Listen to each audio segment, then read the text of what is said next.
Hey everyone, it's Willis from Friendly Neighbor Comics, and this is your coffee break. So today I got my customized Moon Knight cup. Yes, I love Moon Knight, favorite character all time. And I got my coffee, I got my comic, and it is time for a coffee break. So today being Saturday, and it is also St. Patrick's Day. So here's to St. Patrick's Day and drinking coffee on such a day, and nothing else is in the mug. All right, so today I got a good book for you. This was a book I kind of put to the side just because I knew nothing about it. It looked really, really kiddish. No expectations really, and it surprised me. So the book I'm talking about is from Vault Comics. Vault, as I've said many times, is something that you really can't go wrong with.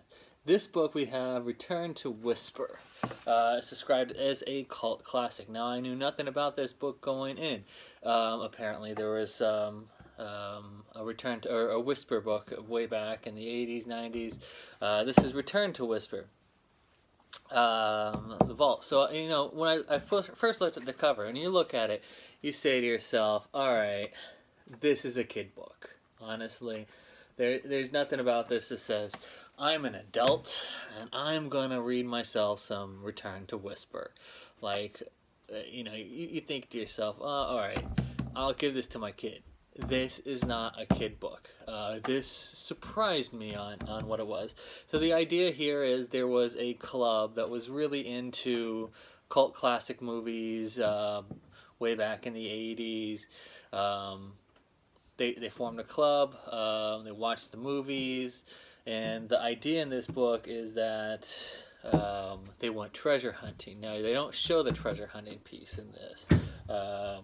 That'll be in the future issues. But this book does flip back and forth between when they were kids and present day, when they're in their 30s.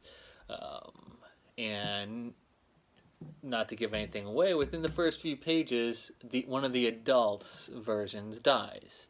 And they're all coming back for the funeral, but now there's the question, was his death natural, or was somebody else involved in this issue? Because there is this idea of treasure involved in the storyline. So what I like about this is that idea that it is flipping back and forth, and who is the murderer, or is there a murderer at all, or was it a coincidence that they were about to get their treasure that they hid, or so there's a lot going on in it. There are some swear words in this book. I was not expecting that. All of a sudden, I'm reading what I think is going to be a kid book, and then the F-bomb is dropped. I was not prepared. But it was a really good read. I got through it rather quickly, and it actually makes me want to read issue 2 to see where this is actually going to go. This being Vault, I've said many times, you can't go wrong with Vault, you can't go wrong with Scout. Those are two publishers that are just knocking it out of the park. And then when I saw this come up from Vault, I was like, I don't know. I was kind of wishy-washy on it. I did this a lot. I don't know. But it ended up being really, really good. And I enjoyed the book. I can't wait for Chapter 2 to come out. And I think you'll really enjoy it. So again, take a look at Return to Whisper from Vault Comics. It's a cult classic.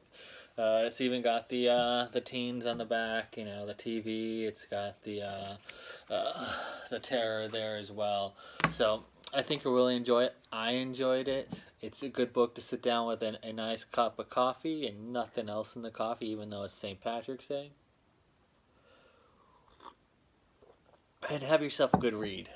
So with that said, if you like these types of videos, don't forget to hit the like button and subscribe to our channel so that you can see when more of these videos come up. And I will see you at the comic book shop.